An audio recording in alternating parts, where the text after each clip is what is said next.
Based on true history, it was not a world war. It was a civil war. Yet it claimed more lives than the American Civil War and World War I combined.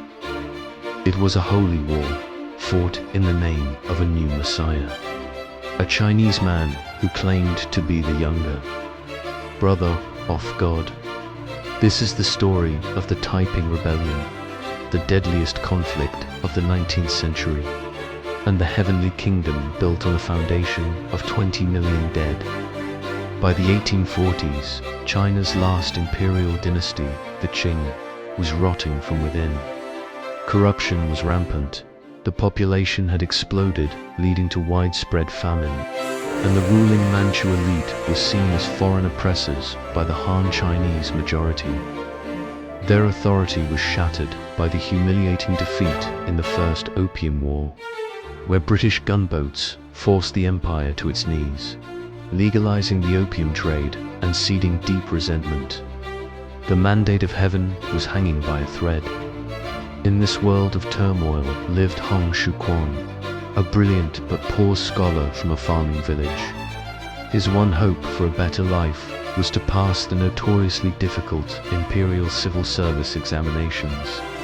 It was the only path to wealth and prestige. He tried once, he failed, he tried again. He failed after failing for the third time. The immense pressure and public humiliation shattered his mind.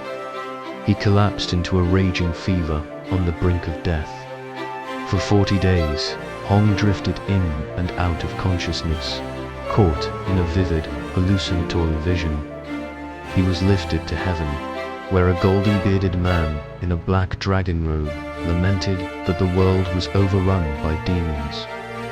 This man gave Hong a new name and a mission. Then, a noble elder brother taught him how to slay these demons with a special sword. When he finally awoke, Hong was a changed man. He was no longer a failed scholar. He was Hong Xiuquan, the heavenly king, the second, son of God, the younger brother of God. Years later, after another failed exam attempt, Hong read a Christian pamphlet he had been given years before. Suddenly, his vision made sense. The demons he was meant to slay were the idols of Confucianism, Buddhism, and Taoism, and the corrupt Manchu rulers who upheld them, who began to preach, combining his Christian-inspired vision with a call for social justice. His message resonated with the disenfranchised, the poor Hakka peasants, the charcoal burners, the outcasts. They became the Baishangdi Hui, the God-worshipping society.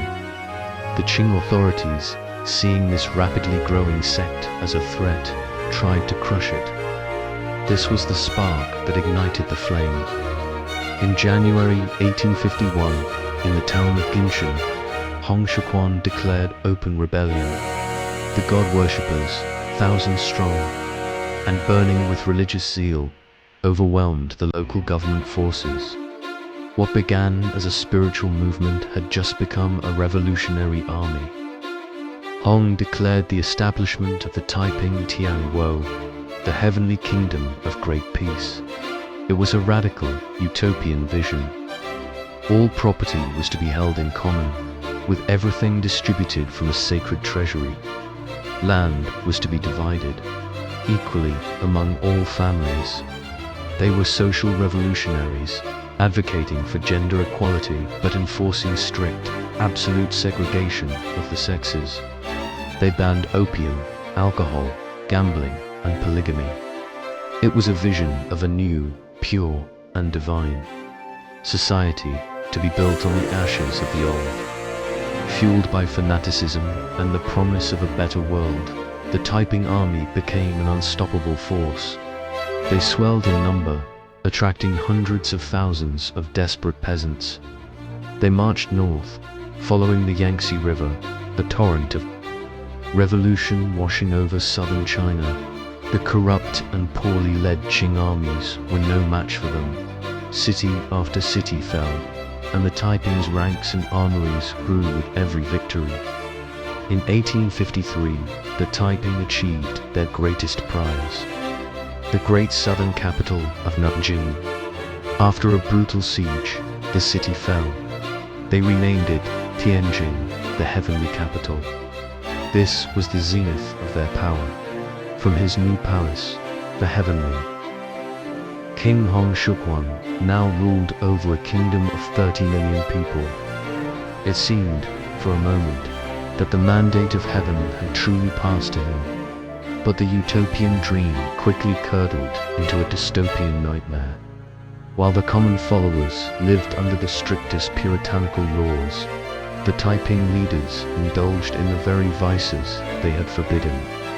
Hong Xiuquan became a recluse, speaking only in divine proclamations and surrounded by a vast harem. Vicious power struggles erupted among his top commanders, leading to bloody purges within the heavenly capital itself.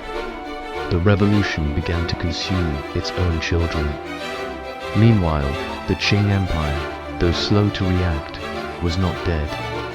Fearing the complete collapse of their dynasty, they empowered capable regional governors like Zheng to raise new, modern armies. Furthermore, the Western powers, who initially had some sympathy for the Taiping's Christian leanings, now saw them as a chaotic threat to trade. They provided the Qing with modern weapons and even mercenary leaders to command. Units like the ever-victorious army. The tide of the war was about to turn. After a failed northern expedition to capture Beijing, the Taiping were forced onto the defensive. The revitalized Qing forces began the slow, grinding process of reconquering lost territory. The climax was the massive, multi-year siege of the heavenly capital. Cut off from all supplies, the once mighty city descended into a living hell of starvation and cannibalism. The heavenly kingdom was trapped, its walls closing in like a tomb. As his kingdom crumbled, Hong Xiuquan retreated further into madness. He refused to accept the reality of the siege, declaring that God would provide. He committed suicide by poisoning, as his followers claimed, fell ill after eating manna from the heavens in June 1864, just before the city's final fall. The man who began the revolution did not live to see its bloody end. The Qing forces finally breached the walls, and the heavenly capital was consumed by a storm of fire and slaughter. The Taiping Rebellion was over. It had lasted for 14 years and had devastated 17 provinces. The human cost is almost beyond comprehension. Historians estimate that between 20 and 30 million people died, making it the bloodiest civil war in human history and one of the deadliest conflicts, period. Entire regions were depopulated, ancient cities were razed to the ground, and the economy of southern China was left in ruins for generations. It was a scar from which the Qing dynasty would never recover. The heavenly kingdom of great peace was a failure, but its legacy is immense. The rebellion fatally weakened the Qing dynasty, paving the way for its final collapse in 1911. It allowed Western powers to deepen their influence in China and demonstrated the terrifying power of a mobilized peasantry. The leaders of China's later revolutions, both nationalist and communist, would study the Taiping's rise and fall intently. Hong Xiuquan's bizarre vision of a divine kingdom failed, but the rage and desperation that fueled it did not disappear. It would continue to smolder, waiting for the next spark to set China ablaze once more.